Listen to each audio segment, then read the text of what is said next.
Now, weeks after the data breach that compromised the information of 143 million Americans, Equifax's CEO spoke at the University of Georgia, never mentioned it, not even when someone asked directly about data fraud and security. New at 6, Channel 2 investigative reporter Aaron Diamond live in Midtown Atlanta on this. And Aaron, a local ethics expert, called this disturbing, the omission.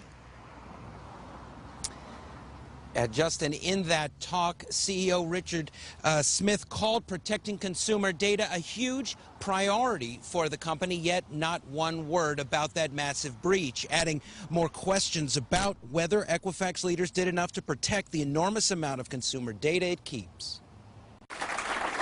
A round of applause for Equifax CEO Richard Smith at a mid-August breakfast meeting at UGA's Terry College of Business. Thank you, Dean. It's great to be here. From an audience still in the dark about a massive data breach weeks earlier that exposed as many as 143 million Americans' personal information, which Equifax wouldn't disclose until September 7th. Instead, Smith espoused the credit reporting company's financial and data management achievements.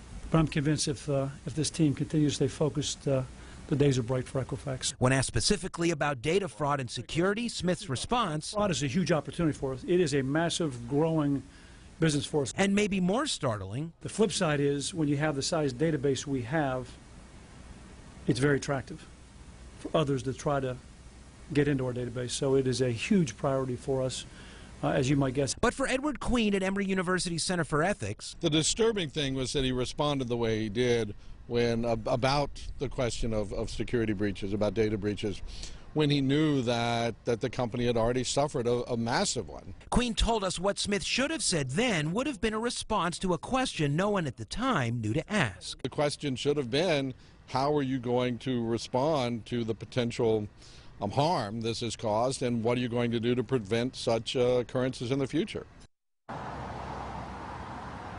Now, Richard Smith has not spoken publicly about the breach except for a video the company released earlier this month in an op-ed in USA Today. He called the hack humbling, but you can bet members of Congress will have some tough questions for Smith when he faces a congressional committee next week in Washington, D.C. We're live in Midtown Atlanta. Aaron Diamond, Channel 2 Action News. Thanks, Aaron. More details. Channel 2 consumer advisor Clark Howard calls this the worst data breach ever. Clark says criminals have everything they need to take over your identity. He says protect yourself by setting up free credit monitoring through Credit Karma. And he says freeze your credit through each of the 3 bureaus. We have links on our website. Just visit WSB-TV.com.